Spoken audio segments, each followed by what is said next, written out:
Evening, everybody, and welcome to the regular meeting of the Town of Grand Falls-Windsor Council for May 26, 2026. To welcome all our visitors here this evening and those watching at home as well.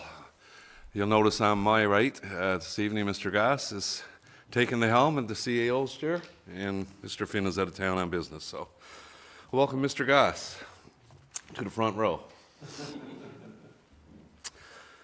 I'll call the meeting to order and ask for a motion to approve the agenda for tonight. Councillor Hiscock, can I get a seconder? Deputy Mayor, all in favor? Aye. Any opposed? Resolution is carried. We do have some proclamations and presentations, so first up I'll ask Councillor Cody to read the proclamation for Municipal Awareness Week, please. Thank you, Mayor. Municipal Awareness Week, May 10th to the 16th, 2026.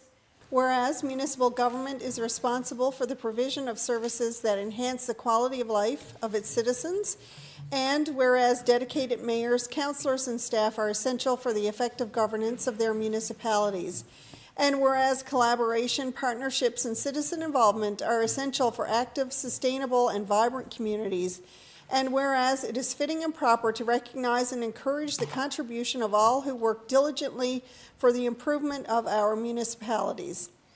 Therefore, be it proclaimed that May 10th to 16th, 2026 be known as Municipal Awareness Week in municipalities of Newfoundland and Labrador in recognition for the vital role of municipal government in recognition of those efforts that support it.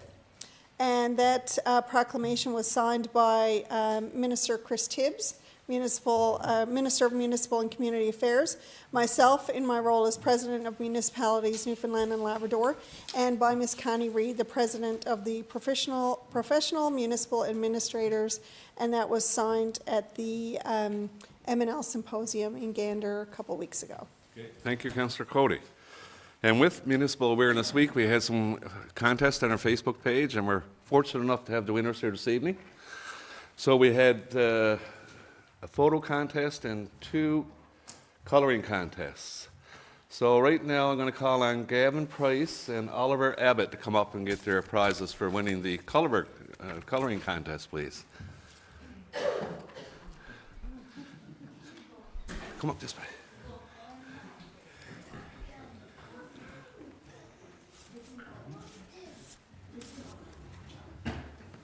Good day, young man. How you doing?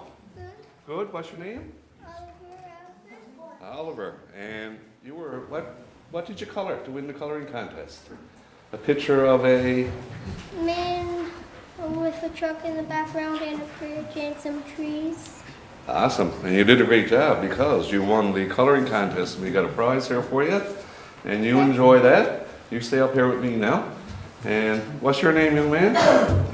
Gavin Price. And what did you draw? What did you color?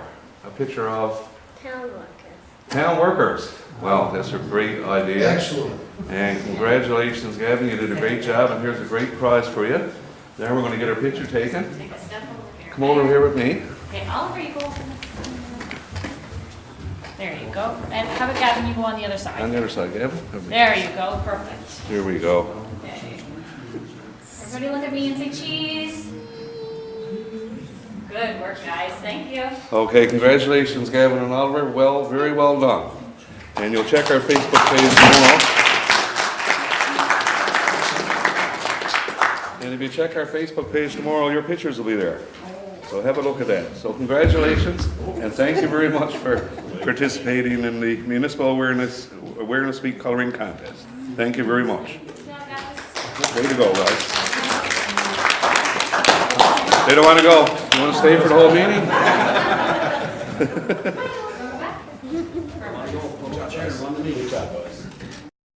And we also have a photo contest. And the Facebook photo contest for Municipal Awareness Week was Bernie Healy. And Bernie is here too, I'm sure.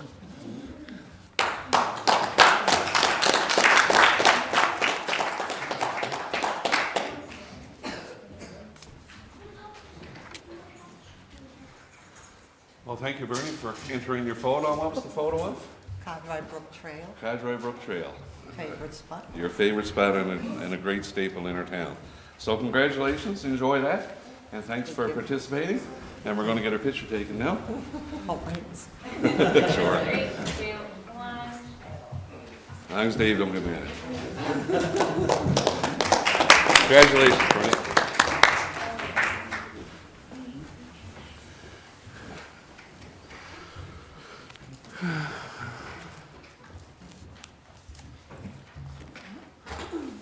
Okay, and we have one more proclamation, which I will read. May 1st to May 31st is Ehlers-Danlos Syndromes and Hypermobility Spectrum Disorders Awareness Month. And whereas Ehlers-Danlos Syndrome, EDS, are a group of 13 heritable disorders that affect the body's connective tissues, including the skin, joints, blood vessels, digestive system, and many other organs and tissues. EDS is categorized by looseness, instability, and dislocations of the joints, fragile and often hyperelastic skin that bruises, scars, and tears easily, unpredictable arterial and organ rupture causing acute pain, excessive internal bleeding, shock, stroke, and premature death. And whereas it is estimated that 1 in 5,000 individuals are born with EDS. And whereas hypermobility spectrum disorders, HSD, are diagnosed when the musculoskeletal complications of joint hypermobility and joint instability, ease of injury, joint pain, and dislocations, for example, arise in a person who does not have the defining features of EDS or another connective tissue disorders. And whereas EDS and HST is frequently misdiagnosed or undiagnosed, and whereas early and accurate diagnosis provides the opportunity to create medical plans that improve quality of life, and whereas further medical research and awareness can bring hope for treatments and a cure. And whereas EDS and HST Awareness Month is an opportunity to further educate the public and medical community in recognizing the signs and symptoms of these conditions. And therefore, I, Mayor Mike Brown, do hereby proclaim May as Ehlers-Danlos Syndromes and Hypermobility Spectrum Disorders Awareness Month in Grand Falls, Windsor, Newfoundland. This 26th day of May. And I'll pass it on to Mr. Goss for you. So we can post it downstairs. Now we'll move into the adoption of the minutes for April 21st, 2026. Any errors or omissions in the minutes from April 21st, 2026? There being none, can I have a motion to adopt the minutes from April 21st, 2026? Councillor Janes, second by Councillor Feener. All in favor? Aye. Any opposed? Motion is carried. Any business arising from the minutes of April 21st, 2026? And there being none, we'll move into our regular order of business.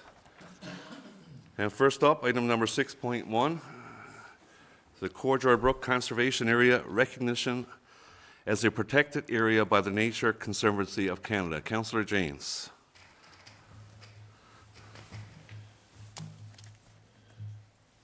Mayor, a decision is required to accept Corduroy Brook Conservation Area into the National Habitat Conservation Criteria, known as Other Effective Conservation Measures, or OECM. You might hear that a couple of times in the next couple of minutes.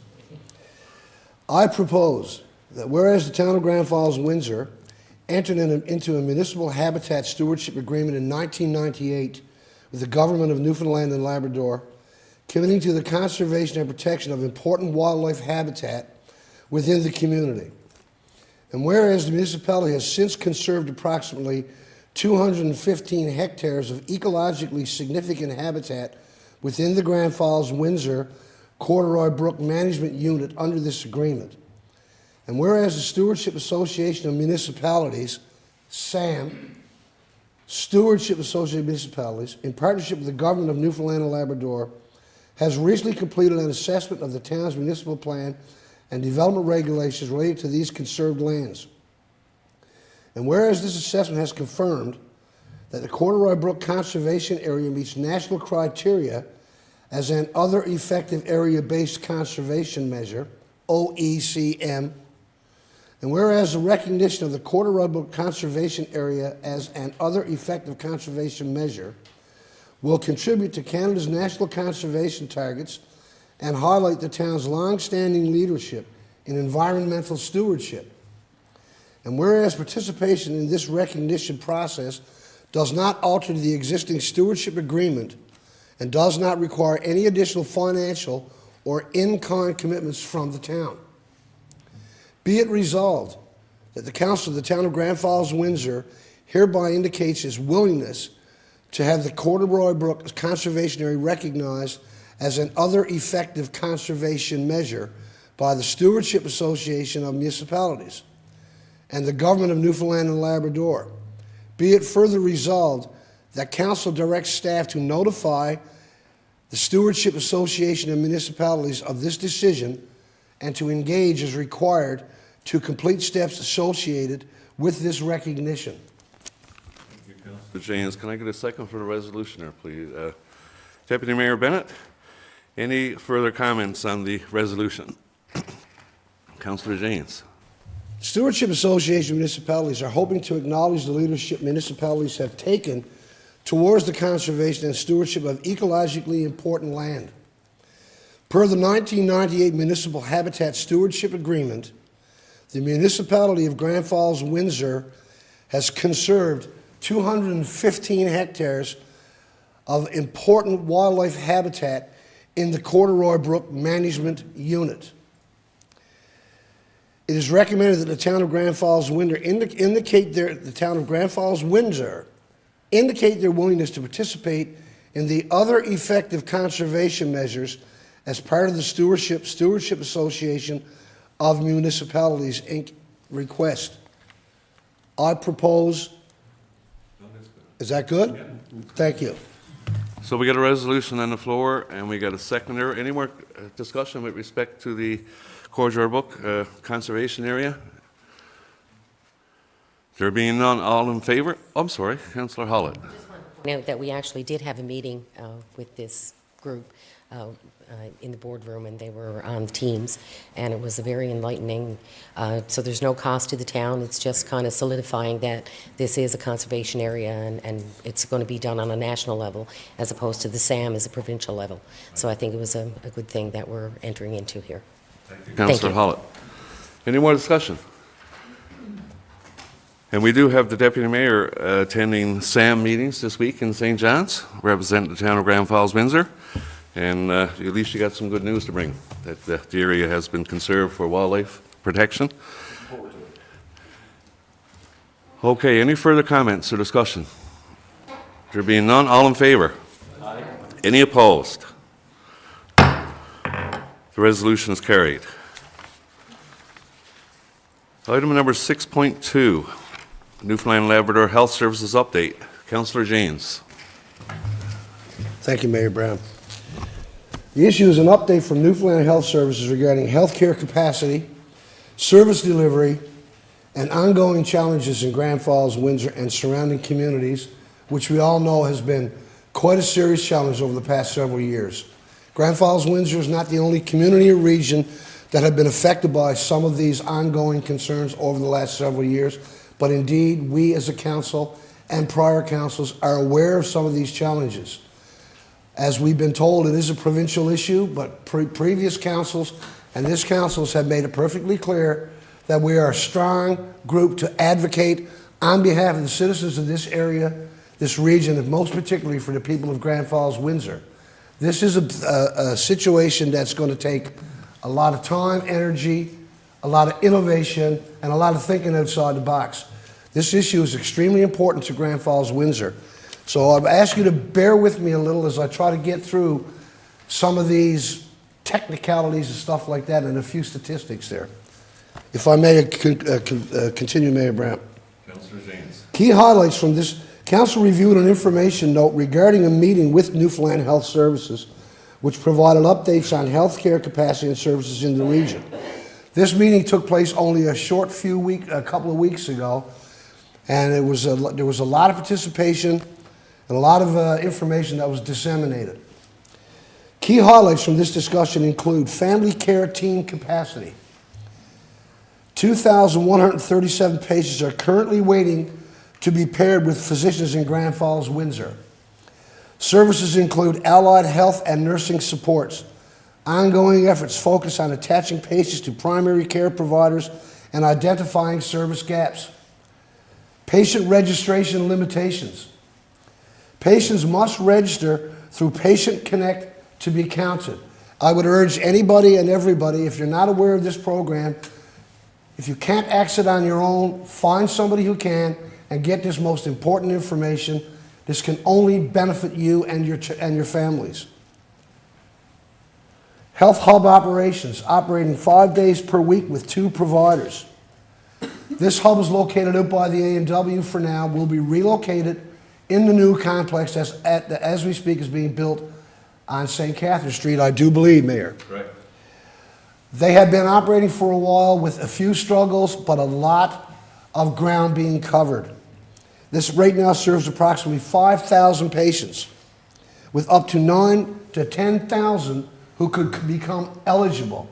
So you see and you hear the road ahead of us.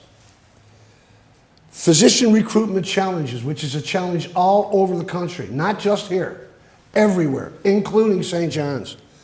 Recruitment remains the top priority. However, as of today, no new physicians have been recruited this quarter. Complex international recruitment processes create additional barriers. And what I mean by that is people that are coming from Europe and those places, and India and them places, they have a few more hurdles to cross than, say, somebody from Boston or the UK. I don't know exactly what they are here in front of me, but they did, the briefing gave us a good, complex chat on all that stuff. High overhead costs discourage physicians from opening practices, which is something that this council and previous councils have tackled with for years.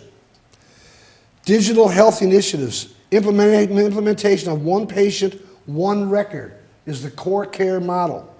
Expansion of the My Health Newfoundland platform, including access to lab results and imaging. These are what we're striving for. Future features include online booking and secure communication tools. Infrastructure and services, capital planning for revitalization of this whole industry, physically and educationally, is still underway. Grand Falls-Windsor continues to function as a regional pathology center with ongoing lab service development. The key considerations or implications, partners and other stakeholders, Newfoundland Health Services, Government of Newfoundland and Labrador, Memorial University, which I will speak about shortly, which is becoming a huge player in this region, and healthcare professionals. Alignment with strategic directions supports Council's priority of advocating for improved healthcare access and regional service sustainability. All fine, great words. Basically, they know that we have a lot of work to be done here, and we have to continue to keep our head to the grind and plug away, because it's not an easy road that we have. Council will continue to monitor healthcare service updates and advocate for improved staffing and services. And again, I want to reiterate, the short time that I've been here, with all of us councillors here, we hear the concerns on a daily basis. It's a tough nut to crack, but we're not going to give up. We will advocate and do whatever it takes to make this place a hub of health professionals and training in this town, which is about to happen. We had a meeting yesterday with the new Dean of Medicine, who just recently transferred here from 10 years in Australia. He's originally from the northern Britain. He's a doctor of psychology. He's our new Dean of Medicine. He met with council yesterday, he and his Chief Operating Officer, Paul Tucker. We had a very enlightened conversation, and I want to get this statistic accurate because I found this to be so intriguing, Mayor. Okay, when it comes to graduating percentages of doctors, Newfoundland and Labrador leads the country. 17% of every 100,000 population in Newfoundland per capita, we have 17% of the doctors that we graduate. Let me put that in a little bit of perspective if I got that accurate. I think I have. Ontario's rate per capita for retention after 100,000 population is 8%. Now again, Newfoundland and Labrador, it's 17. In Australia, that same statistic is 14%. The challenge is retention. It's not that we're not graduating these people. That's a falsity. We are. The trick is retention. This is where it gets tough. You just can't force them to stay. But the good news is, most of these people are from Newfoundland and Labrador. Now, everybody has options. But I find that good news, considering some of the not so good that I just went through. The nursing school we have here, they have 42 students right now. This is its 4th year in existence from Memorial University of Newfoundland and Labrador. They just had their first graduating class 2 weeks ago. 4th year's first. 21 graduates. 21 graduates, Mayor Brown. And I was informed today, every one of those 21 graduates have been offered jobs, somewhere in Newfoundland and Labrador. And the good news is, between 8 to 10 of those have chosen to stay here in Grand Falls-Windsor. In the last provincial budget, the provincial government announced an increase in student seats into this school from this one School of Nursing extension that's here, and only here outside the East Coast. They're going from 42 per year to 72. That's a big expansion. I went to GFA and proud of it. I think that's almost a 2-to-1 increase. So these are some of the good news we have. We had a major announcement here yesterday that the mayor will get into in the next few days. It's our Sim Lab. 150 people up at the Arts and Culture Center. It was an incredible display. This has been an ongoing project for a few years. And there was a lot of hush-hush to it because of the competition out there for people in this province that want this facility. Well, we have this facility now. It's secured here. There's jobs that are already created. If the time comes, get out to the Excite Center. We were toured yesterday, ribbon cutting ceremony. The Chief Executive Officer of Newfoundland NLH, Newfoundland Hospitals, Labrador Healthcare, Mr. Johnson was here yesterday. All the heavy hitters, sponsors, because this is a private enterprise, as well as provincial, as well as federal, as well as municipal, all the heavy hitters were here. Beautiful sunny day, and we took a tour of the facility. They have mannequins there. I even participated in the AI. That's for another day. But the mannequins are there. They're giving birth to you. And what it basically is you bring in your nursing trainees, your med student trainees, all these people, and you can walk them through this facility. And they got hands-on training. We have attracted this thing here through a lot of hard work from people behind the scenes. And I believe yesterday was a huge, huge announcement that I'm sure the mayor will add on to in the short term. But anyway, we got struggles, yes, but there's good news around the corner, ladies and gentlemen. Thank you, Mayor Brown. Thank you, Councillor James. Well done. And it was a great day for the town of Grand Falls-Windsor. The Rural Innovation Hub is in Grand Falls-Windsor. And as Councillor James noted, there's everybody from the medical community was present yesterday during that grand opening, including Dr. Carney, the Dean of Medicine, Memorial University, and Ron Johnson, the interim CEO of Newfoundland Labrador Health Services. Lots of physicians, nurses, medical professionals, and it was a great day. So the Rural Innovation Hub that's located in the Excite Center will allow doctors, nurses, medical professionals, and to come to Grand Falls-Windsor to be trained in emergency care, general physician care, and other types of care as well. And Councillor James was right, they had 2 mannequins there, and the mannequins they're not human, but you would say they're human. They can cry in pain. As Councillor James noted, one of the mannequins they showed us delivered a baby. The other mannequin, if someone was seriously hurt or whatever, the other mannequin bleeds out. So if the professionals come to Grand Falls-Windsor to be trained, and they're getting trained for someone who had a gunshot, for example, the mannequin bleeds out, and the emergency physicians are trained on the spot right there. So it was a great day for Grand Falls-Windsor. The hub, I think, will be expanding over a period of time. And, but like I said, to have all the new doctors, all the emergency physicians coming to Grand Falls-Windsor for training is only a good thing. And it certainly betters our opportunity to keep them here. We got them here for a week or so. There's an opportunity to keep them there. What a great day. And thanks to Amanda Jennings at Newfoundland Labrador Health Services for taking the lead on this. And like I said, everybody was pretty pleased yesterday with that grand opening, and the people of Grand Falls-Windsor are as well. So thank you, Councillor James, for all that. And we'll move into item 9.1. Any more discussion with respect to the opening of the Rural Innovation Hub here in Grand Falls-Windsor? Deputy Mayor. Thank you, Mayor. It's not necessarily about that, but I'd like to speak about the Patient Connect. I frequent the hospital quite often. I go to the cancer center, I go to ultrasound, get my CT scans, blood work, the whole works. But I get so much negativity from other people saying that it's misleading, it's this and that. But the night before, I get a text message or an email that I can refer back to. So I answer all my questions before I go there. And as soon as I press send, I get a QR code back.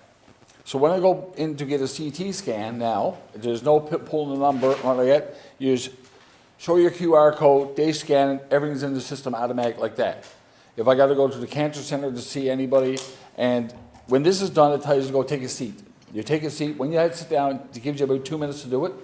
It says, please be seated, someone will with you shortly. Within 5 minutes, you're in getting your work done. It's not, there's no wait periods no more. You're not sitting down waiting for a CT scan for a half hour, right? You're not in the cancer center waiting for a half hour. It's automatic and it's streamlined. So I got to give a kudos out to whoever come up with this here. And this is, as far as I'm concerned, this is working really well. Thank you. Thank you, Deputy Mayor. And we did get some good news for the hospital here in Grand Falls-Windsor during the most recent provincial budget. New MRI was announced for a hospital, which is significant, $4 million piece of equipment. That's significant, and it's as significant as well as it will keep our residents and the residents in central Newfoundland and Labrador off the highways. Up to this point, people in Grand Falls-Windsor and the surrounding areas would have had to have traveled to have an MRI. So with the establishment of one at our hospital here in Grand Falls-Windsor, that will take some pressure off the residents. They won't have to travel anymore to get an MRI. They can get one right here in Grand Falls-Windsor. And the hospital also acquired a dermatologist, something we've been lacking for 4 or 5 years here at least, or maybe more. So again, people of Grand Falls-Windsor and the surrounding areas would have had to travel to see a dermatologist for the past years, but not anymore. We got a new dermatologist in town, and again, a big help to the residents of Grand Falls-Windsor. And we welcome Dr. Tebow, the new dermatologist to Grand Falls-Windsor as well. Okay, any more discussion with respect to healthcare? If not, we'll move on to item 9.1. Councillor Hiscock, please. Thank you, Mayor.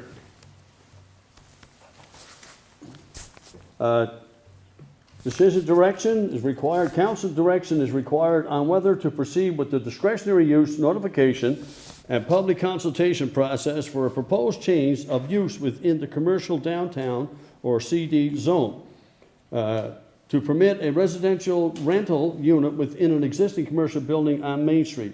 And I propose that council authorize the Department of Public Works Development to proceed with the discretionary use process for a proposed residential rental unit within an existing building located in the commercial downtown zone on 148 Main Street. in accordance with the Town of Grand Falls-Windsor Development Regulations 2022-2032. Thank you, Councillor Hiscock. Can I get a seconder for the resolution, please? Councillor Feener, thank you. Any more discussion with respect to the resolution? Yes, Mayor. Thank you. The town has received a request from the applicant to convert a proportion of an existing commercial building located at 148 Main Street. And most people will remember that as back in the day, it was the old Riff Shoe Store, next to where Roy's TV was at one time. The town is, the applicant has indicated there is currently strong demand for apartment rentals within the community and is proposing to repurpose unused commercial space into a one-bedroom residential apartment. Council previously adopted Municipal Plan Amendment Number 9, 2024, and Development Regulations Amendment Number 13, 2024, to prevent the repurposing of former commercial and civic buildings for residential housing opportunities within several commercial zones, including the commercial downtown zone. The amendments specifically provide council with the ability to consider as a discretionary use a change of use for former commercial or civic buildings for residential housing within the commercial downtown zone. So that will go out, Mayor, as it states there, as for discretionary use. So to go out once we get the replies back, if any, for that, and then we'll take action with regards if the developer can proceed with his plan. Thank you, Mayor. Yeah, so we're not allowing the developer to do the plan. We're only allowing the process to begin. Any questions or comments with respect to Deputy Mayor, please? Mr. Mayor, I just received this last night. It just came through my iPad last night. So I'm going to ask Council to defer this to the next meeting so we can get some more information on this before we proceed. Because I looked at this today and I don't know if this is going to work in that area. I really don't think. It's like there's regulations out there for 4 units, and when you get into 5 units, it's a completely set of different regulations when you get to 5 units. So I'd like to have more information on this before we proceed, move on with this here, and discuss it into another committee meeting, and then bring it back to the next council meeting. So we're not making any decision. The only decision we're making here tonight is allow this process to start. What we're deciding tonight doesn't allow the proponent to move into 148 High Street, or Main Street rather, tomorrow morning and set up an apartment. This will all come back to council with all the information. We'll send out discretionary notices to the businesses around that Main Street area and the houses around that Main Street area. And when we get all that information back, council will have lots of time to go through all the information and decide whether or not this would be a good idea or not. I would like to allow this to go ahead tonight. We are stuck in Grand Falls-Windsor for places to live. And there's lots of people still looking. I was talking to a real estate agent today, actually. There's 14 houses for sale only in Grand Falls-Windsor, which is really good as a seller's market. So, Deputy Mayor, I'm going to ask you to vote in favor of this. Like I said, there's no decisions being made here tonight. All we're allowing is we're helping the proponent move a step closer to his goal in establishing an apartment at 148 High Street, Main Street, I'm sorry. So that's all we're asking here tonight, and there is a resolution on the floor. We got a seconder, so we'll vote, I guess, as more discussion takes place. And if any councillors or anybody got any further comments or discussions with respect to the 148 Main Street? Yeah, Mayor, with regards to that, when it comes time, if there are 3 or 4 units within that building and it does not meet code, it will not go ahead. Right. It will not go ahead. This is only, as you said, Mayor, to get the ball rolling for when it do come in. So if we have proponents or people objecting to that being there, then everything changes. But this is to get the ball rolling so that the paperwork is not delayed any longer, if it's approved. That's right. And have we not been in such a housing crunch or an apartment rental crunch in Grand Falls-Windsor as we speak, we might allow this to go to another committee meeting for discussion, but I think it's important. We're not allowing the proponent to do this. All we're doing is allowing our management staff to send out discretionary notices to the businesses on Main Street and the surrounding neighborhood on Main Street to see how they would feel about having an apartment at 148 Main Street. Yeah, Councillor Hiscock. As we spoke, there's another vacant commercial building which will be repurposed. Right. That's the big thing. This council has put a focus on vacant commercial buildings since we have been in derelict buildings, and we've been making some headway with those as well. And it's a long process to address a derelict building in a municipality, not just in Grand Falls-Windsor, in any municipality. Any more comments or questions with respect to 148 Main Street? I'm in agreement with Councillor Bennett. There's a lot of information here that I think that we need to look at before we start the process. It's kind of like putting the cart before the horse. There's a lot of things to consider here, and I think that we should look at it in greater detail before we actually bring it to a council meeting for a vote. I know this is only a process, but I think that we should go through all of this because, like Councillor Bennett, I only received this last night. Didn't have a lot of time to go through it, but I mean, I got numerous questions on this that would have to be asked, and I recommend that we defer it to another councillor. Questions in a committee meeting. We did get a call from the proponent who has been doing a lot of real estate in Grand Falls-Windsor over the years, asking us to help bring this forward. If we don't do this tonight, the proponent has to wait till the middle of June to begin the process. So by the middle of June, we could have somebody living in the apartment. So I understand where you're coming from, but I don't think we're breaking any rules here tonight or going out on a limb to disappoint anybody, in particular residents of Grand Falls-Windsor. And like I said, the resolution is on the floor. We will have a vote, and if council votes to decline this, well, then we'll go back to the drawing board. Councillor James. Just to be clear, that I didn't miss something. The recommendation is, the administration recommends that council authorize the Department of Public Works and Development to proceed with the discretionary use notification and consultation process for the proposed residential rental unit within the commercial downtown zone on Main Street, with the application to return to council for final consideration following completion of the public consultation process. So that certainly satisfies my concern, that it will come back to us before anything is done. I mean, and I respect the comments of my colleagues, but because this was a late addition, but personally, that satisfies me knowing that we got a big check and a big balance in there, and nothing's going to proceed without our 100% a briefing up to the minute before anything is done. So that is good for me. Anybody else got any questions or discussions with respect to the 148 Main Street? Okay, Councillor Hollett, please. Currently, that's already a 4-unit rental. Is that correct? 148 Main Street, there's some apartments upstairs? I think according to the information we received from him, it's a 4-unit, currently have a 4-unit apartment building. And the decision note that we're adopting is clearly states that he's looking into a 1-bedroom residential apartment is what we're actually, the decision note is for. But his email clearly states that he's looking to put another 2-bedroom apartment downstairs. And we have this sketch, which is only just a sketch. There's no engineering or drafting or architectural or anything in regards to this. And like I said, I didn't have much time to do research, but am I correct in stating that when you move from a 4-unit to a 5-unit, the actual National Building Code of Canada changes, and they move from a 4-unit building Part 9 into a 5-unit building Part C?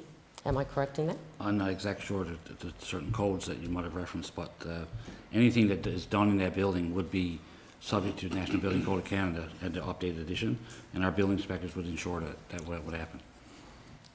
So, and in regards to that, so that's something that we would need clarification on because, and like I said, I only had very short time to do some research on this. But what I did find is that the requirements for the Part 3 are much stricter than they are for the Part 9, which would be the 4-unit to the 5-unit. And you can get into, then it changes in regards to your fire code regulations. Like, there's a lot of stipulations there that need to be looked into. So I think that's something that we should look at before we actually do the vote, put this out for the discretionary, because there's a lot more to this than just saying we're approving an apartment. So there's a lot of things that we need to do some research on. And this was just a preliminary that, like I said, I only received this last night, so I didn't have a big lot of time. I mean, we're looking at, what are we looking at when we go to our fire code requirements, accessibility, because my understanding is when you go from a 4 to a 5, the accessibility for that apartment, you would have to have at least one that would have to be accessible, which would mean your bathrooms change, everything changes. The sketch that we have is just a hand-drawn sketch that someone would do at the kitchen table. There is no windows. I don't see any windows here, so I'm wondering about egress windows. So if people, I mean, that's something that we have to consider. So to me, it's very preliminary what the information is that we have here. And like Councillor Bennett, I would recommend that we defer based on all the information that, and like I said, this is only preliminary. Once we dig into this, there could be more. Okay, and your point, and all good points, and all good points that will be reviewed when it comes for a decision on 148 Main Street.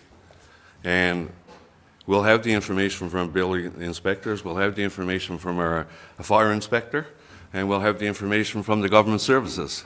And if it doesn't add up, well, the council, I suspect, will deny the proponent the opportunity to have an apartment at 148 Main Street.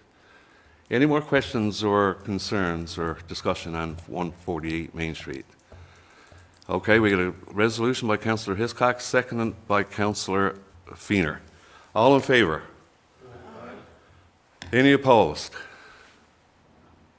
Okay, the vote is 6-1 in favor of allowing the discretionary use to go forward.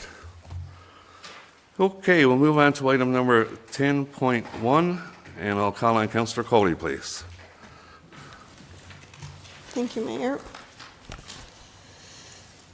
A decision is required regarding changes that were made to fence regulations to ensure that language aligns with the Towns and Local Service District Act and to improve clarity and readability. So I recommend that Council approve the changes to the fence regulations as presented and discussed at a previous meeting. Hey, I get a resolution. Can I get a seconder for the resolution, please? Councillor Hiscock. Okay, Councillor Coley, you got some more information there on the fence regulations? Again, it's just to bring us in line from changing from regulations to bylaws in accordance with the Towns and Local Service District Act. It just provides, again, clarity. It makes the document easier to read and understand, and just makes it easier when we're communicating to the public what the regulations are when they are interested in putting up fencing around properties. Okay, thank you, Councillor Coley. Any more discussion or questions with respect to the new fence regulations update? There being none, we have a motion on the floor and a seconder. All in favor? Oh, sorry, go ahead, Councillor James. No. Oh, okay, gotcha. Okay, we got a motion on the floor. I thought you were asking for another smoke break. That's not on the agenda tonight. Well, I don't know, there's 7 votes. Okay, we got a motion on the floor by Councillor Coley, second by Councillor Hiscock. All in favor? Aye. Any opposed? The resolution's carried. Okay, Councillor Coley, item number 10.2, please. Thank you. And just a reminder that there is no smoking on town property. So if you decide to do that, please find an area where it is approved.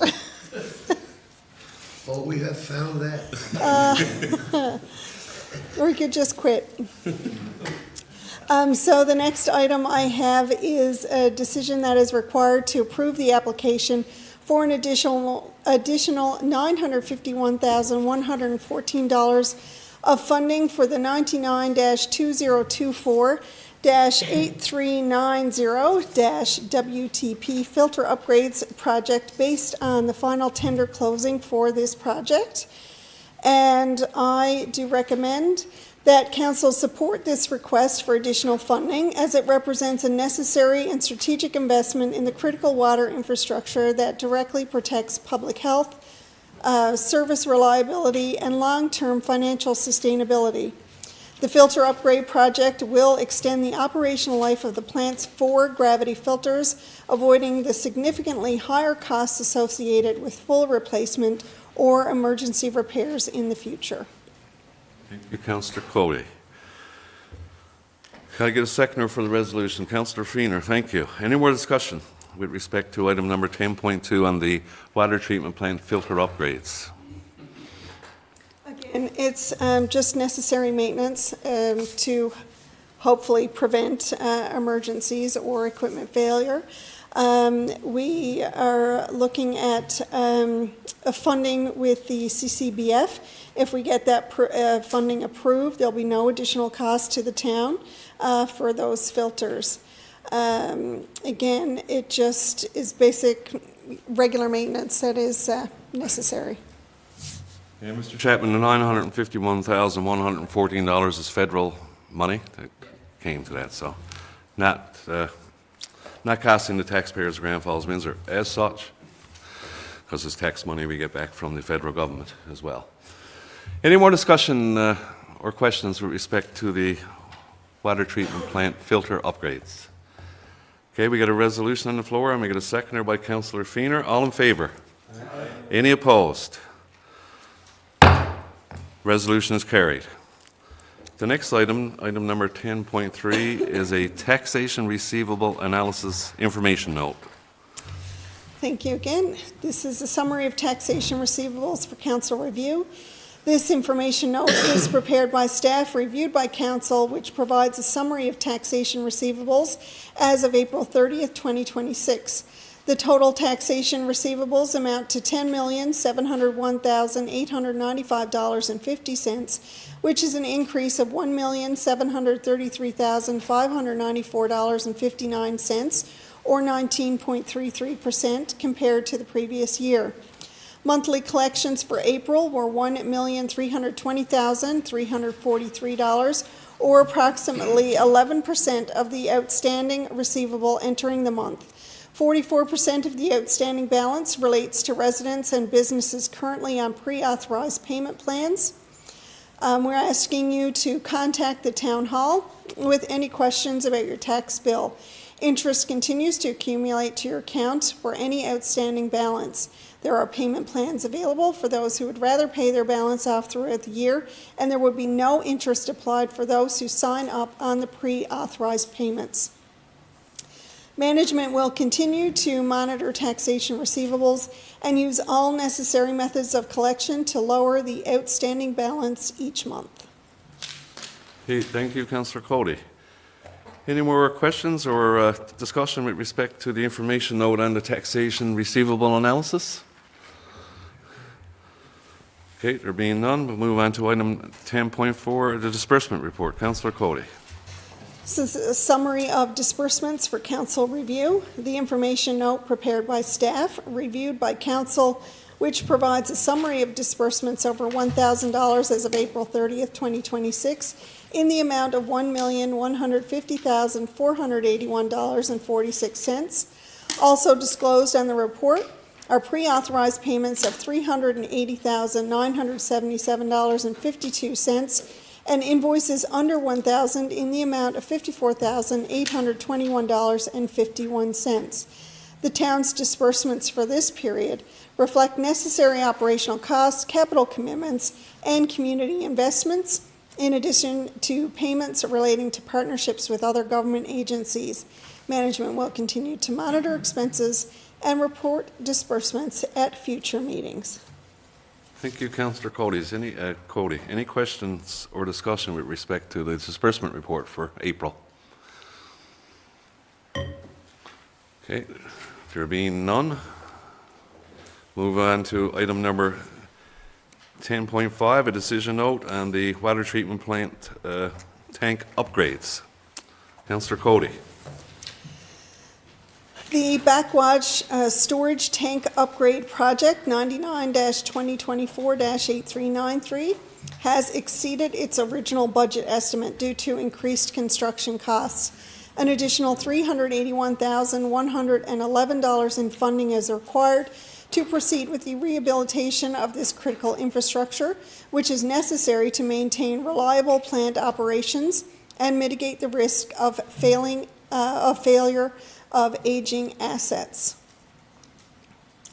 So the recommendation is that council support the additional funding request for the backwash storage tank upgrade project, as it represents a necessary and proactive investment in critical water treatment infrastructure that directly supports reliable plant operations and regulatory compliance. The proposed rehabilitation will extend the service life of an aging storage tank, reduce the risk of structural or operational failure, and avoid significantly higher costs associated with emergency repairs or full replacement. Thank you, Councillor Cody. Can I get a seconder for the resolution, please? Deputy Mayor? Any discussion or questions with respect to the resolution? Councillor Cody? Again, same with the filters, just regular maintenance necessary. We all understand the rising costs of construction and materials. So unfortunately, there are additional costs associated with this, but they are necessary, and we should approve them to get this work done. So the application will go into the federal government, Mr. Chapman, for the additional funding. Okay. Any more questions or discussions? We have a resolution on the floor by Councillor Cody. I'm sorry, Councillor James. Pick this off here. I think it's important for our taxpayers to know this, unless Councillor Cody might have touched on it and I missed it. This project was initially tendered in February 2026. However, no bids were received at that time. As a result, the project was re-tendered in April. The most recent tender closed with 2 submissions and reflects significantly higher costs than the original estimate prepared by Landmark Municipal Services. So my point is that we did put it out earlier in conjunction with everything that was at cost at the time, never got any bidders, had to go again, and of course, obviously, then the cost went up a little bit. So my point is this, as through no fault of the tendering process and no fault of the town's management planning. Correct. Thank you, Mayor Brown. Anybody else but Councillor Hollett? I just want to make a statement that anything that we're doing in regards to the water treatment plant to improve the quality of our water is something that we are certainly proactive in regards to with this council, and to try and ensure that any troubles with our water, we're trying to mitigate it as best we can. And fortunately, with the 2 items on the agenda here tonight, there are going to be requests for funding through, so it's not going to be any cost to us. So it's certainly good news to the citizens, and like I said, anything in regards to our water that makes any improvements is good by council, or certainly by me. Thank you. And we've had to put a significant amount of money into the water treatment plant and the water treatment system since October. Most of it federal government funding, but there's a lot of work going on there to ensure our water system is up and running the way it should be. So hopefully with all these upgrades, there will be some improvement in the water. Councillor Hollett. Just another question. I was wondering if we can get an update on the orthophosphate. So where we are in that process, and has it been implemented, and how's it working? Yeah, the orthophosphate's been in, working there for 3-4 weeks, I believe. We've had positive results so far. I know other communities has even noticed an improvement in their discolor water events, and our spillage of water could be reduced in the next several months once it gets through the system. So far, so good. Perfect. Thank you. Thank you. So, Mr. Chapman, how much longer would the process take for you'd be satisfied the system is? We were anticipating 3 to 6 months. But Right. it seems like we may get there a little bit earlier than we thought. Okay, good. But our manager down at the water treatment plant is testing the water at the end of the line here in town, and at the beginning of the line just every day, and monitoring what the level is. And once we get to, I think it's 1 milligram per liter of orthophosphate in the water, then we can reduce the amount of dosage that we're getting to maintain that level at all times. Okay, thank you, sir. Any more questions or discussions? Okay, we got a resolution on the floor and a seconder. All in favor? Aye. Any opposed? Resolution is carried. Item number 10.6 is a information note on multi-year capital works program for 2027 to 2031. Councillor Cody. The Department of Transportation and Infrastructure has issued the Town of Grand Falls-Windsor an offer to participate in the multi-year capital works program for the 2027-2031 period. The town is required to confirm acceptance of this funding offer and adherence to the draft multi-year capital works policy and guidelines within 45 days of receipt of the correspondence. Staff recommend that the town accept participation in the multi-year capital works 2027 to 31 program to secure the identified infrastructure funding allocation. The mayor will sign the acceptance documentation, and the executed forms will be returned to the Department of TI within the required deadline. Staff will also continue discussions with the province regarding clarification and operational concerns associated with the draft policy framework. Okay, thank you, Councillor Cody, for that information note. Any more discussion or questions with respect to that? Just a couple of comments, actually. I know there's been a lot of media on this changes to the multi-year capital works program of late. I know municipalities, Newfoundland and Labrador, has been speaking about it with respect to its members and how it affects our members. The Town of Grand Falls-Windsor is one of the members, of course, affected by the changes in the multi-year capital works program. A 3-year program is now extended to 4 years with the same amount of money, which means less money for infrastructure for the Town of Grand Falls-Windsor. There is no money for 2026. 2027 applications don't open until 2027. So by the time applications are submitted, reviewed, and approved, and go to tender, it is unlikely that work will be done in 2027. So we're looking at 2028 before any infrastructure upgrades or work improvements will happen. So it is extremely concerning for us. We are already battling aging infrastructure and deficits with our infrastructure and our assets. So we have requested a meeting with Minister Penton to discuss, the Town of Grand Falls-Windsor has requested a meeting to discuss this, as well as with Minister Tibbs and Minister Forsey, to let them know how this is going to affect us, the implications it'll have on our community. Doesn't affect the municipality, it affects our residents. This is the infrastructure going into their homes, their businesses. It's our sidewalks, it's our paving, it's everything that we provide service to for our residents. So it's concerning that this was 45 days to accept the offer. Your hands are kind of tied. We don't have an option but to accept. But again, we're not happy with the changes in this program. And we had an opportunity to meet with Minister Tibbs and Gander a couple of weeks ago at the MNL. All the major communities, the top 7 most populated communities in Newfoundland and Labrador. Had a chance to meet with Minister Tibbs, and I guess Mr. Tibbs did hear the same sentiment from the 7 communities that just needs to be reviewed. The 2027 idea with no 2026 money, that's nobody's in favor of that. So we're hoping that meeting will provide at least some dividends for the community and for the other communities in Newfoundland and Labrador. We haven't heard back any results from that meeting yet, but we hope to soon. And we do have an invitation out to Minister Penton to meet with him, whether we got to go to St. John's, we meet him, or he can come to Grand Falls-Windsor. So we're hoping that there will be some changes before too long. Okay. Any more questions or concerns with respect to the multi-year capital works funding for Grand Falls-Windsor? Okay, there being none, you got any more discussion on that particular topic? Just an information note. Okay, item number 10.8 is the purchase of a Kubota tractor loader backhoe and attachments. And 10.7, we'll go back to the civic. No. We'll go back to the decision note on the civic numbering regulations update. Councillor Cody, please. Thank you. Changes were made to civic numbering regulations to ensure the language aligns with the Towns and Local Service District Act to improve clarity and readability. So it's a recommendation that Council approve the changes to the civic numbering regulations as presented. Okay, can I get a seconder for that? Councillor Hiscock, thank you. Councillor Cody, you got some more information with respect to the resolution? Yeah, again, it's just to align from regulation to bylaw with the Towns and Local Service District Act. It does clarify the old policy.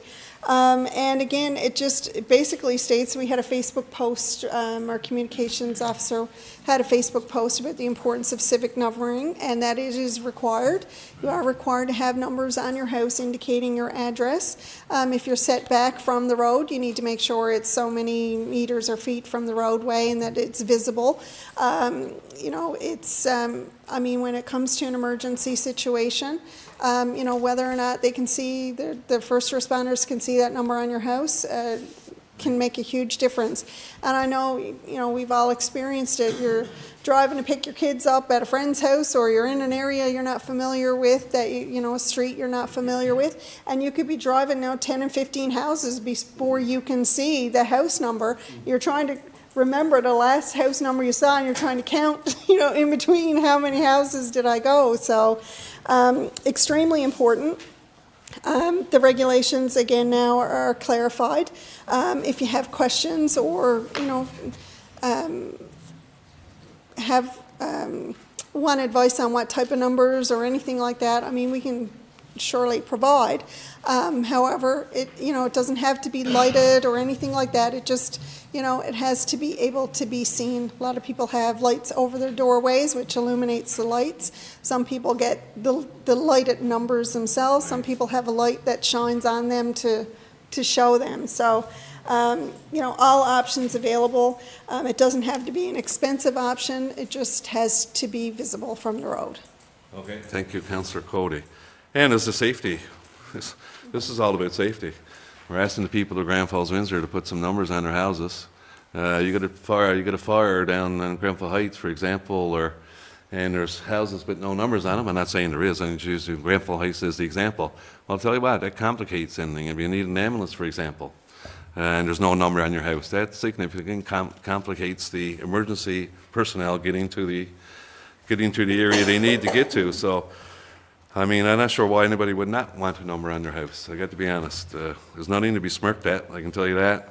And it's important that everybody in Grand Falls-Windsor have a number on their house for emergency purposes. We're also, there's a process has begun to change the common street names in Grand Falls-Windsor. We got too many of those. I'll use Exploits Lane and Exploits Avenue as an example. And they're parallel to each other. They're in just up off of Church Road here. But we've had incidents where someone called for an ambulance from Exploits Lane, and the ambulance went to the same number on Exploits Avenue. And, you know, and there's no need. There's no need. And so we look forward to those common street names being changed sooner than later, I hope. So any more discussions or questions with respect to Councillor Hollett?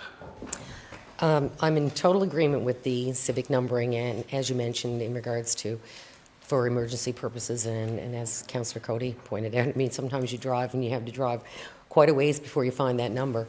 But I agree with the changing of the names for the emergency purposes with the names, the street names that are similar.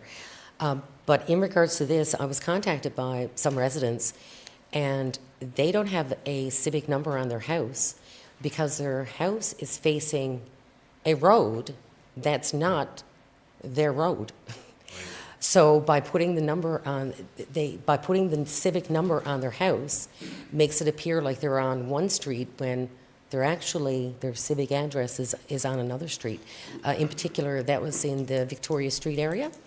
Their residents are on First Avenue, so their civic address is First Avenue, but I thought they all lived on Victoria Street.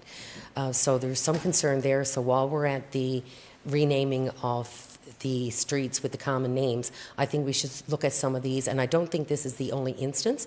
It's just that this is one that, because I even drove by and I was like, I was shocked that these homes were on First Avenue, because First Avenue just runs parallel behind them. But I mean, their residence was, I mean, I would have thought that they were on Victoria Street. So while we're looking at the street names and all that, is certainly something that we can consider there as well. Because if they called an ambulance or a fire, they're going to First Avenue and they're going to say there's no number here for that.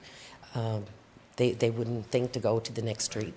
So it's something that we should certainly look at as well. No, very important. I'm glad you brought it up, and I'll ask Mr. Chapman to put that on our next agenda for our next committee of the whole meeting, so we can discuss that. And go ahead. Just want to point out, so any residents out there that they feel that their residence is not facing the street that they're on, to contact the town hall and to, I guess, the engineering department to let them know, or the liaison office or something, to let them know of their concern, and that we need to consider looking at their property and to ensure that the street address that they have and the civic numbering that they have is accurate, so that emergency can find them. Yes, it's all fair. The emergency. Yes.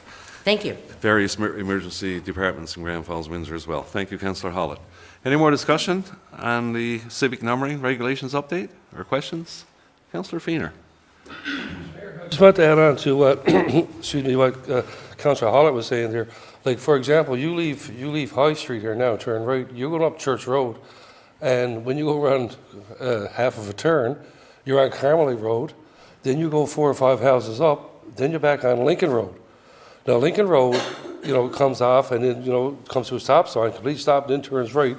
Like, I think this section of, needs to be revamped, needs to be looked at, because emergencies, I mean, it could get hectic pretty fast. When you're going down one road, all of a sudden, there's no street sign saying that you're going from Carmelite Road to Church Road to Lincoln Road, without looking at extra distance, and it is confusing.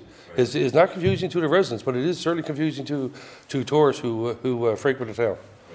Yeah, Thank good you. point as well. Thank you, Councillor Feener. And we are going to discuss this and find an avenue to ensure that what Councillor Hollett and Councillor Feener just mentioned is rectified. Any more comments or discussion? Okay, there being none, we get a motion and a second, a resolution on the floor. We do have a seconder. All in favor? Any opposed? Resolution is carried. Now we'll move into item number 10.8, Councillor Cody, the purchase of a Kubota tractor. Thank you, Mayor. Council direction is requested regarding the purchase of a new Kubota L6070 tractor package, including loader, backhoe, snow clearing blade configuration, and pallet forks through Canoe Procurement and Sourcewell. Proposed resolution for council is that we purchase the Kubota tractor, including the loader, backhoe, pallet forks, and snow trip blade attachments from Harvey & Company Limited in the amount of $128,369.96, HST included. The department recommends the purchase as the additional attachments significantly improve the versatility and operational value of the equipment and reduce the need for multiple specialized units. Thank you, Councillor Cody. Can I get a seconder for that resolution, please? Deputy Mayor Bennett. Any more information, Councillor Cody?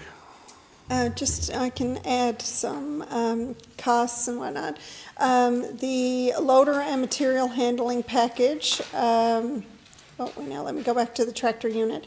So the tractor unit is the Kubota L6070 60 HP four-wheel drive premium cab tractor with heated swivel air ride seat, a snow tire package. That's $73,357.65 before HST. Then the loader material handling package, which includes the front loader, the third function hydraulic kit, the quick attach bucket, cutting edge pallet fork frame, and a 42-inch fork set for $15,041.19 before HST. The backhoe package includes the backhoe mount kit, subframe kit, and 18-inch bucket for $16,874.96 before HST.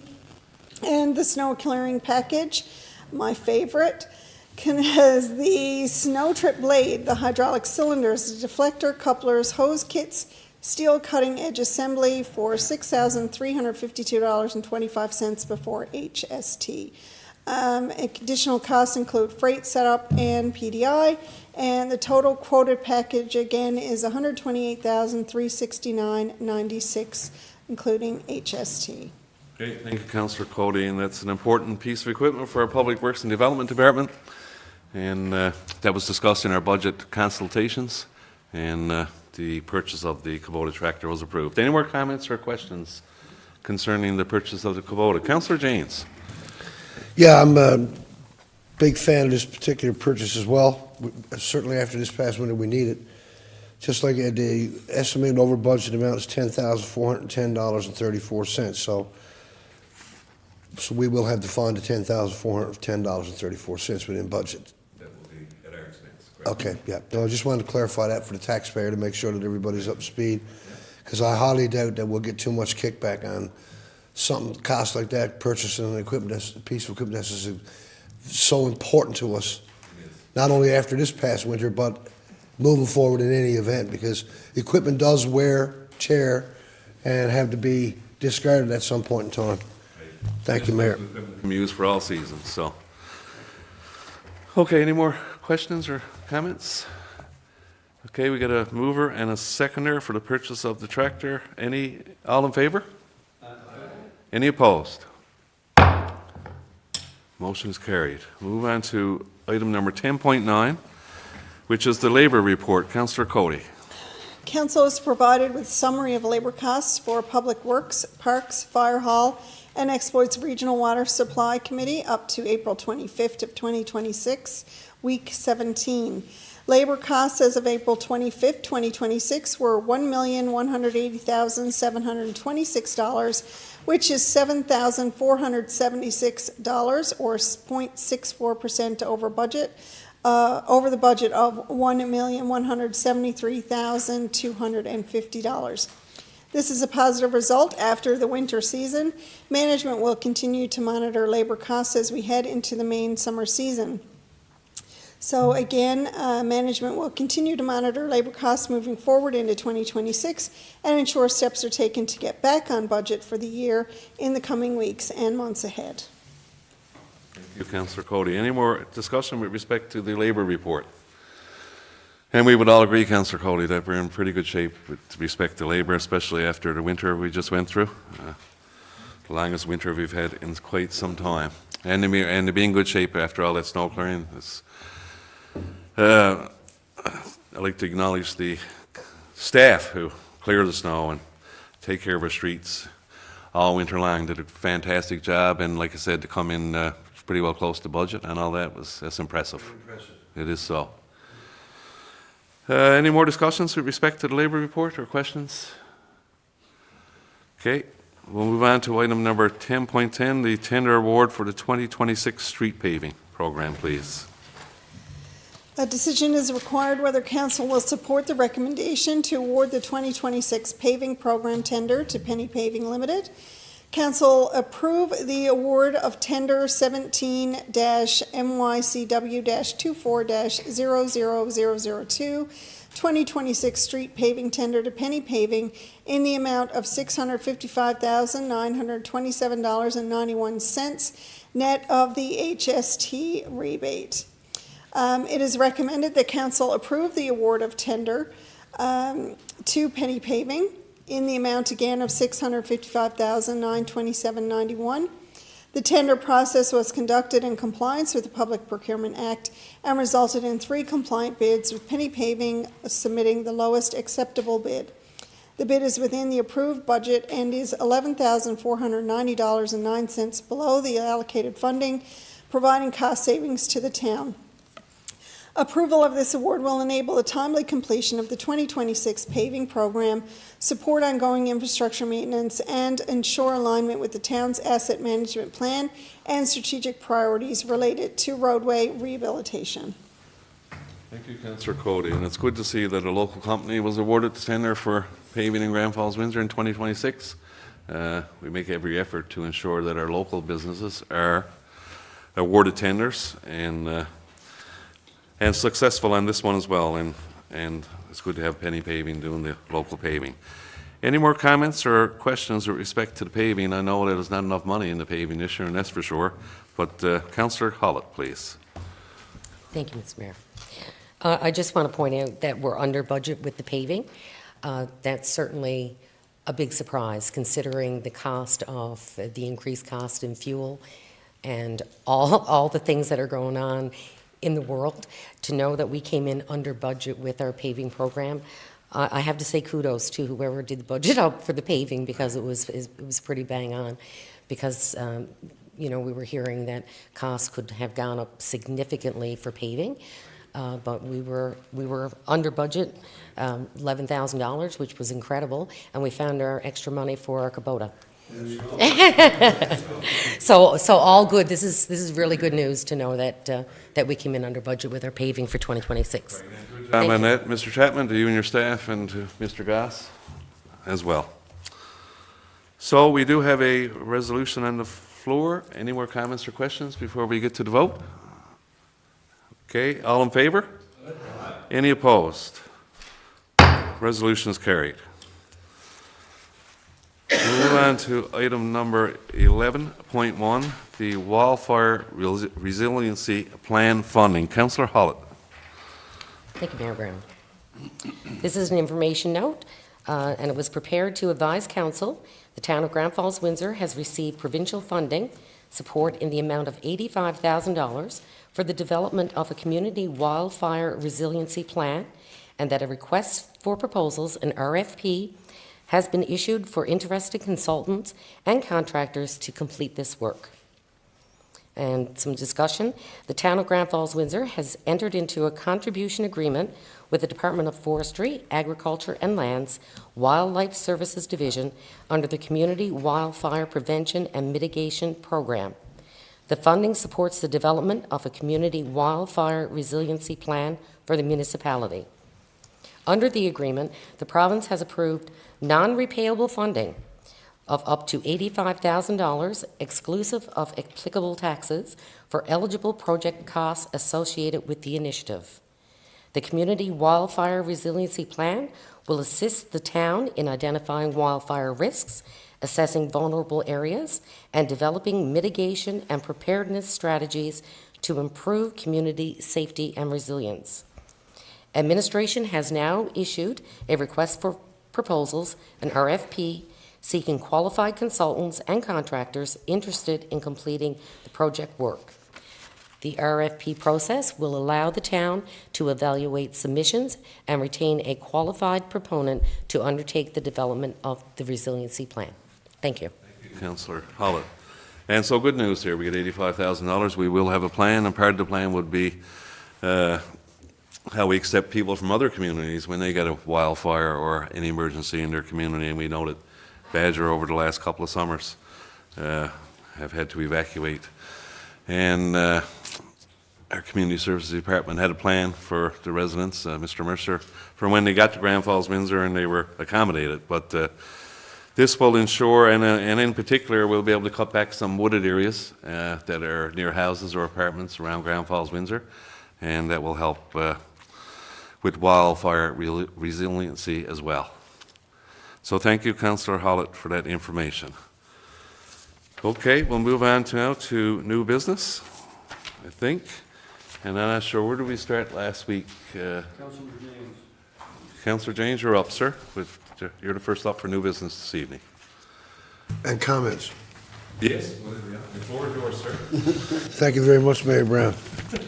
It's always good to hear that. Just briefly, over the course of the next little while, I'd like to just bring the attention to the powers that be when it comes to municipal enforcement in the town. That I'd like to have a briefing, like everybody else around the council chamber, on where we are with EMOs. Am I out of line bringing this up here? Absolutely. I am. Oh, okay. No, what did you? I thought you said, were you in line? I said, yes, you're in line. You go ahead, bring it up. No, Okay. you're not out of line at all. Go ahead, Councillor James. We'll start again, folks, right there. TV land. It's not romper room. Anyway, I digress. It's not only just my personal considerations and feelings here when it comes to the EMOs and what's going on in the town, but it's a huge, huge issue I just want to know sooner rather than later where we're sitting on this new position. What is our strategies or lack of, or are we thinking outside the box, or what's coming around with our EMO situation in this town? Because it's not always on them. Sometimes it's bylaws or lack of. Sometimes it's direction or lack of. But I think we need a full-blown discussion on where we are with this. How can we help them, help us, and everybody else? I think that's extremely important. And the last thing I just want to say is an update, which this is through no fault of council or managers, past, present, or in the future. Our water treatment plant facility down in the New Bay Road area, the road is a provincial jurisdiction down there. It's in terrible shape. The town of Grand Falls-Windsor's staff have contributed as much as they can to help upkeep it. I'm just putting a challenge out there that we need to get, the provincial government needs to get this road upgraded. The comments that have been made to me as myself and Councillor Feeney, we're on the Regional Water Management Board with 5 communities here, which is working extremely well, but contractors are bringing chemicals in there. And the comments made to us are, if I had my own truck, I probably wouldn't bring these in because of the health situation, scare, or what have you. That operation down there is top notch. The way that's being run right now, it's so professionally done, it's not even funny. That artery has to be looked at sooner rather than later. Politicians on all stripes need to come together. And I forgot to mention the farms that are down there. In this world today, to quote Councillor Hollett, with a food shortage concern, supply management issues, blah, blah, blah, which is all true, our farmers need to be protected down there. That road needs to be completely upgraded, safety first, the whole works, so that anytime we need anything brought into that water treatment plant, it has to have complete, free, and safe access. This is our water. And 90% of the people in this town, their biggest issue is the water. So I'm calling on us all to keep that in the back of our minds. If you're talking to the powers that be, don't be shy to mention that. Again, this is not our issue as a council, but it is our issue as a council. And I'm sure you know what I mean. Thank you, Mayor Brown. Thank you, Councillor James. With respect to your comments on the MEOs, we've met on several occasions with the provincial representatives from the Provincial Justice Department and the hierarchy of the RCMP on several occasions and asked for the regulations or the regulations surrounding MEOs to be changed, to give the municipal police forces, not just in Grand Falls-Windsor, but all over the island, a little bit of extra clout. We all know that RCMP officers, there's communities crying out for more RCMP officers right across the island. So there has to be an opportunity for our municipal enforcement officers to take on a little bit of extra duties and maybe take a little bit of pressure off the RCMP at the same time.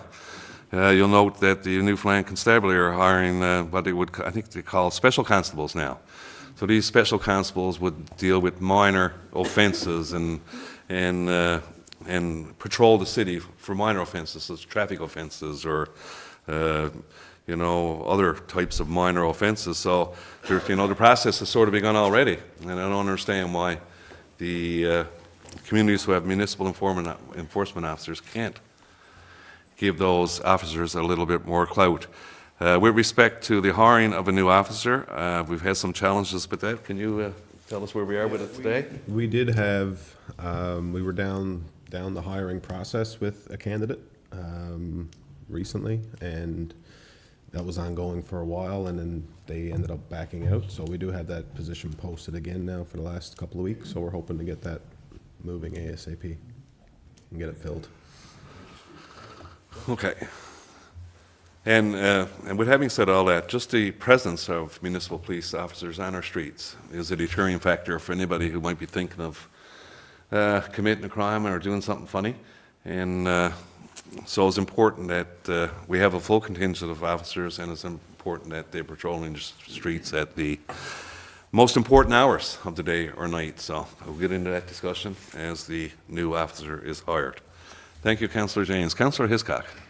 Thank you, Mayor. Just a couple of items. One is our next big event, our Seniors Beach Party Bingo and Barbecue. It's going to be a great event. I've been there the last couple of years, and it's been a lot of fun. So it's on Tuesday, June the 2nd, from 1 to 3 at the Joe Byrne, and it's going to be a beach party themed photo booth there as well. All kinds of games of bingo, prizes, door prizes, hot dogs, hamburgers, that goes over, refreshing beverages. And we ask people, we got lots of room, but we ask people to pre-register so we know that we want to prepare enough, right? 709-489-0450. And that's going to be just an absolutely great event for sure. Also, there's lots of events coming in Grand Falls-Windsor. I can't believe it. Salmon Fest is what, like 7 weeks away? And that's coming on us quick enough. And we got a lot of stuff lined up for that. Mr. Mercer, of course, and his staff at Community Services. So it's going to be a great summer, a lot of things. Keep an eye on our webpage and our Facebook page. And, don't miss out anything because it's going to be phenomenal. And also, on a sad note, yesterday, a well-known and respected resident of Central, Mr. Dick Orm, died. And Dick, of course, as many of us know, Orm's Farm, Mark's Market. Dick is well known and well respected in the agricultural community, as well as all residents of Central Newfoundland. So our deepest condolences go to Dick's family and loved ones. Thank you, Mayor. Thank you, Councillor Hiscock. Councillor Hollett. Thank you, Mayor Brown. A few things for me this evening. I want to start out with welcoming back our seasonal workers to full-time employment. Just driving around, you can certainly tell when the full complement of crew is back. Line painting is going ahead, and street repairs, potholes, patching. Town is getting cleaner. And I just wanted to point out, not only to thank you to our employees, but there are groups and individuals that I've seen are out picking up trash along our roads and helping to clean up our community a little bit. It's sad that this has to be, that people are still littering this day and age, but it seems to be an incredibly big problem based on the number of garbage bags that these individuals and groups are picking up. So it's very disappointing, and hopefully things will improve in that area. And I just want to say I wish them all a safe and successful summer season. I was wondering if we could get an update on where the Exploits Trail Net building that's going in the old train station or the old CN station. Is there any advancement on that project? Process is still underway with both provincial and federal governments to secure the funds. We're getting close to submitting the final application. Both have been well received by both parties, but we're just trying to fit our project into their numbers. And so in the next day or two that'll be submitted, and then hopefully in 6 or 8 weeks we'll find out if we can move forward right away. Thank you. Next item is there's a business startup open house that's going to be going on Thursday, May the 28th at the Exploits Valley Mall, and that's free to everyone, and it's for all ages, and it's for anyone interested in starting a business. So it gives them some one-on-one support, some resources, and a contact in order to start up your business. And we are welcoming to anyone in the community that is looking to start a business. I know we're making progress on the derelict properties. I know it's a slow process. And I know we did receive a report, but if you could just give us a quick rundown so the citizens know where we are with these properties. And I know it's a long, drawn-out, slow process, but if we could just get a little quick... Yeah, our building inspector is actively pursuing derelict properties, and we're making some headway on some. We got some work orders prepared to be issued this week, maybe next week, and plus we're following up on others in town that that's been dragging on for a long time. So it is frustrating. When we do give a work order, they got a chance to appeal. You got to wait so many days before you can follow up. We encourage every resident to clean up around their properties, and you don't want to see us come knocking on your door. Some people in this town are like very, very bad at keeping the residents clean, and it's unfortunate, especially when you got these people next to other people who, you know, really keeps it like a stick of gum, like, you know. And, you know, we deal with most complaints best we can, but we need the residents' help to keep the town clean for sure. Thank you, because I know we're making strides on that. Yes. Like I said, it's just that is a slow process. I just want to reiterate what Councillor Jane's talking about in regards to the road into the water treatment plant. It is a big concern. And this is a regional water supply. So it's not only the residents of town, Grand Falls-Windsor, but it's, you know, the 5 communities around. So, you know, I don't know how, if we're falling through the cracks on this one, if it's a town road or if it's a provincial road. But the fact remains that the road is in very deplorable condition, and it is a regional water supply. So I don't know if there's going to be some money for that. I know we mentioned tonight that there's no funding for 2026, and it's probably going to be 2027, as Councillor Cody had pointed out, with the changes to the multi-year capital works. So I don't know if we can contact the ministers and the provincial government. Maybe we can pursue something in regards to this road. You know, it's outside of the multi-year capital works for our community. But this would be something that would go to a regional, so I think it's something that we could possibly pursue. No guarantees on anything, but nothing ventured, nothing gained either. So maybe we can set something up in regards to that. You arrange to if you haven't already, ask Transportation Infrastructure and Works to address the road leading to our water treatment plant? The road from the intersection of New Bay to Wooddale is provincial jurisdiction. From Wooddale to the plant is the region's road. From the region point of view, we have no money. So we can only apply through the Municipal Capital Works program, just like any other town. We've done it for the last 2 years, and we haven't been successful yet, but we continue to lobby them to give us some money. But it's been neglected for 30 to 40 years, I would say, and it's time for upgrades for sure, yeah. Okay. So. Thank you. Yep. And I just want to point out that there's a classic Canadian shed party going ahead on Saturday, May 30th, from 9 to midnight at the Exploits Nordic Ski Chalet. This is a 19-plus event. Tickets are $30. Taxes and surcharges are included. And there's live music by the Rogue Notes, bonfire, weather permitting, and fire band permitting. Poutine fest, axe throwing, so lots of fun things. And there's a free ride home if you live within the town of Grand Falls-Windsor. And yesterday we had a sneak peek of some warm weather. I'm looking forward to another sneak peek. And I hope the sneak peek stays a little bit longer. To be continued. Apparently. And that's it for me. Thank you. Thank you. Thank you, Councillor Hullett. And just getting back to your initial remarks on the littering.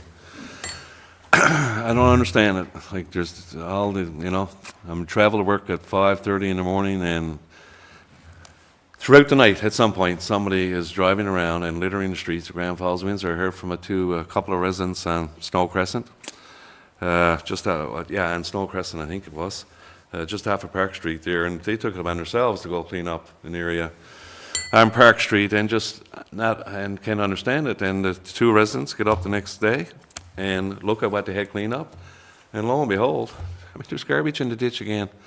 And there are significant fines for people who litter. I'd just like to remind everybody. And we should put some emphasis on trying to capture the culprits who are littering our streets throughout the nighttime and making it look unsightly in the morning. And certainly then our staff got to leave the job they're doing to go clean up what mess the people have left there overnight. And it's just not good enough. And I would just ask people to, if you see anybody littering, let us know, and we'll take it from there. And to have our MEOs keep a special eye out for litter bugs in the town. No need, and there are significant fines, just in case anybody's thinking about dumping a load of garbage somewhere. Councillor Feener. Thank you, Mr. Mayor. I had a list of stuff, but thanks to everybody, they got it all done for me again tonight. God love you. I just want to just touch on the MEOs again. I noticed the summer is coming out and nights are longer. There's a lot of activity around with ATVs and motorbikes in the nighttime, going around, no headlights on, wheeling up and down Scott Avenue. You know, it's very dangerous. I fully understand that that municipal police cannot interact. I fully understand, but if they were just sitting there, if there was a police car visible, it's going to deter people. Whether they stop and whether they turn on the red lights. But if some kids are flying down the road and they see a police car, they're not going to go wheeling past the police car. They're not going to worry about it if they're able to turn on a light and pursue or whatever the case may be. But it's just a deterrent. And for the long summer nights and stuff, there's no reason in the world why we can't have our MEOs 1 or 2 nights a week. I said this the last time, and I'll keep on saying it, that we should have a couple nights a week. There should be a minimum of 2 MEOs in a vehicle during night shifts, just driving around town, just patrolling. And another avenue that is the garbage, on our roads that access the Trans-Canada Highway. I mean, if the MEOs were traveling around nighttime, you don't have to be chasing people down. Just get out and drive around. It's so easy to do, and it would deter people. It would deter people. I'm a firm believer in it, and I'm basically going to keep this up until I start seeing night patrols. Right? We just finished a full winter that I stood up here last fall, and I announced that the ban on parking for snow clearing. I would love to know how many actual night patrols were done this past winter. I would love to know. I can pretty well tell you right now it was 0. I've reported time and time again on vehicles. You got to wait for the MEOs to come on to work 7 o'clock next morning. No disrespect to the MEOs, but if you're an enforcement organization or agency at what level, then your schedule do not go on Monday to Friday, 8:30 to 4:30. If you are an enforcement group and you're going to have an enforcement on your car, the least you can do is have split shifts, have change-up shifts, have some people working the weekends, some people, just change it up. But this daily routine every day of just working Monday to Friday, 8:30 to 4:30, and after that is all open for the public is not right. And I'll keep standing up until we get something done about it. Thank you. You made some good points, Councillor Feener. With respect to the quads and dirt bikes, there are some areas in town that have been troubled by their presence and youth, I guess, and younger adults doing wheelies past people's houses and wheelies on their quads and their dirt bikes and their trikes and just causing a disturbance in the neighbourhood. There have been occasions when the MEOs have showed up to pull over to try and get the quad off the street or the dirt bike off the street, and the dirt bike in this case, and there was 2. Stopped for the MEO, but certainly as soon as the MEO got out of his patrol car, the 2 dirt bikes took off. Right? And I guess our MEOs are not in a position to be chasing them. I'm not sure what the law is on chasing down vehicles these days. I know the RCMP called off their high-speed chases on several occasions, and I expect our MEOs would do the same. But that's part of it that's going on as well. But certainly agree with you with respect to the night patrols and the weekend patrols, and hopefully we'll have our full complement of the MEOs. I'd even entertain in our next budget discussions hiring an extra MEO to bring our team up to 5. And but some good points, and we will discuss at our next committee at whole and discuss their scheduling and take it from there. So, well, good points, Councillor Feener. Deputy Mayor. Thank you, Mayor. First, I'm going to start off by talking about the Salmon Festival. I'm hearing nothing but good thoughts about the Salmon Festival. It's a great lineup this year. I get so many messages, talk to so many people. They're looking so forward to Salmon Festival this year. But you got your couple of naysayers that want the big concert again. So I get my messages and saying, you know what, I want a big concert. And I say, well, you know what, I got no issue.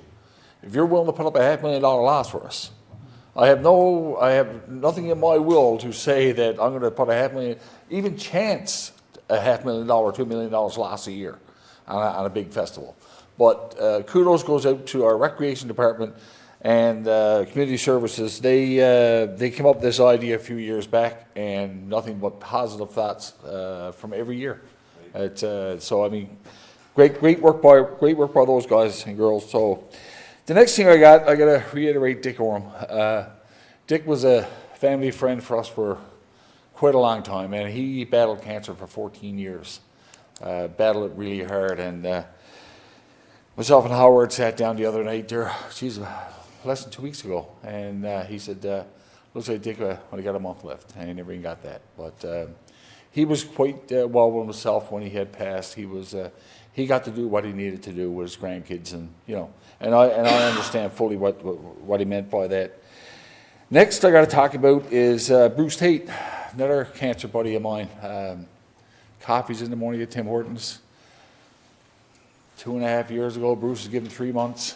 So he went on this regimen of apricot seeds, turkey tail mushrooms, chaga, and he battled it too. And Bruce, he's in a much better place now. God love him. He was such a good guy, and we had so many chats at Tim Hortons, and But this one I don't know if I should even say, because I'm still in shock that one of our former employees today had passed away. Liz Power.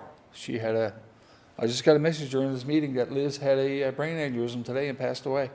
I'm still in shock. I really am. It's so my wife has gone to talk to some of her friends from the town now, and they're getting together, having a little chit chat. It was only a few nights ago they were sitting down playing cards together, and it's still a shock to me that such a great person, great friend of the family is gone. It's and just like that, it's heartbreaking. And lastly, I got to ask the residents of Grand Falls-Windsor to say some prayers for my golf buddy. He's going through a hard time right now. We golfed together in the same cart for maybe 6-7 years, and I just ask the residents of Grand Falls-Windsor, keep me in your prayers, and hope them all the best. So, and that's it for me, Mayor. Thanks. Okay, thank you, Deputy Mayor. Some tough ones there for sure. And God love Liz Power. God bless her soul. She worked for the town of Grand Falls-Windsor for almost 30 years, I think. How many? Almost 40 years. And a valuable asset to the town of Grand Falls-Windsor when she was employed here with her Public Works and Development Department for such a long time, and very unfortunate just getting a chance to enjoy her retirement. And we best try to enjoy the day, because tomorrow is not promised, unfortunately. Councillor Cody. Thank you, Mayor. I just have some congratulations to pass out tonight, and all to Exploits Valley High School, actually. Mr. Scott Sims, the drama teacher with Exploits Valley High, him and his drama club traveled to Corner Brook a couple weeks ago to compete in the National Star Fest. And that is a national rating system adjudicated by professional actors and directors. And their one-act play was ranked as advanced, which is the highest level possible. So that is just amazing in itself. Susie Hang received the International Alliance of Theatrical Stage Employees Scholarship, and Gray Hunter received the Adjudicator's Choice Award for Outstanding Dedication and Growth Scholarship sponsored by Grenfell Theatre.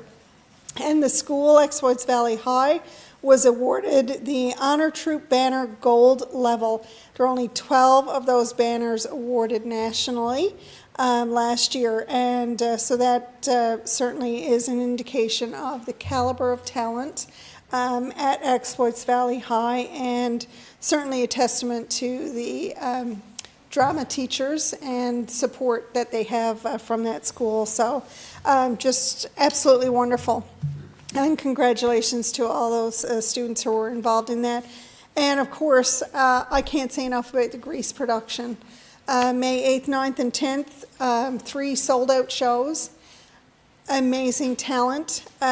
Just like I've said, all the musicals that they do, like if you just closed your eyes, you think you were on Broadway, just watching the caliber of acting and singing and just supporting each other. So I want to say congratulations to the production team, Crystal Andrews, Julie Burke, Jennifer Clark, and Don Oford, and the show was choreographed by Jenna Oford. And the cast and crew, all the actors who were involved, the students, just all the volunteers who helped behind the scenes, just congratulations. Well done. and look forward to next year's production. I don't know what it's going to be, and I hope there is one, but certainly get out and support our arts community, and especially the talent from the high school. And just one other thing, actually, I did want to mention. It's convocation season. There's a lot of people from our community who are gone out to watch their children convocate this weekend, or this week at Memorial University. So again, a lot of the students are starting to come home. We're moving into June month. School's going to be winding down. The weather's getting better. The kids are outside. You can see just the basketball courts on Lincoln Road there have just been completely, fully active. Just as soon as the sun comes out or it gets a little bit warm, people just tend to gravitate to the outdoor playgrounds, especially. I know early Saturday morning I drove by and Sutherland Drive Playground was blocked. So just goes to show how anxious the kids are to get out of the house and how anxious parents are to get their kids out of the house. That they're willing to take them to the playground that early in the morning to burn off some energy. Very long winter. Yes, and of course high school graduations are happening in the region as well. So congratulations and best wishes to all students who are graduating, and wish them all a safe and happy summer. Thank you. Thank you, Councillor Cody. I just got a couple of things. It's a census time. Most people got their census in the mail over the last few weeks, and it's very important to people at Grand Falls-Windsor fill out their census. The census is used, in particular by the federal and provincial governments, to attribute funding to different municipalities, and most of it is based on your population. So it's very, very important that the people of Grand Falls-Windsor fill out their census, and if we can get something on our Facebook page about that, Ms. Windsor, we will just remind citizens, because it's so important. And if 1,500 residents don't fill out their census, well, that means we get less money for infrastructure projects and paving, and the list goes on. So very important for everybody to fill out their census. This past Saturday, I had an opportunity to watch the annual cadet review at the Armories this past Saturday, and I'll tell you what, I was so impressed. We had 37 cadets graduate this year. And the 90-minute display they put on was just absolutely tremendous, especially the parading part. And everybody loves the parade, they say, but I tell you, the Armories was rocking. And I was very impressed with the number of residents who showed up to watch the annual cadet review. So a very impressive display, and congratulations to all the cadets and all the commanding officers and all the volunteers that make the cadet program in Grand Falls-Windsor work. And that's it for me this evening. Last chance. Anybody else got anything? I'll call for a motion to adjourn. Councillor Hiscock, second by Councillor Cody. All in favor? Aye. Meeting is adjourned. Good night, everybody. We'll see you in 3 weeks' time.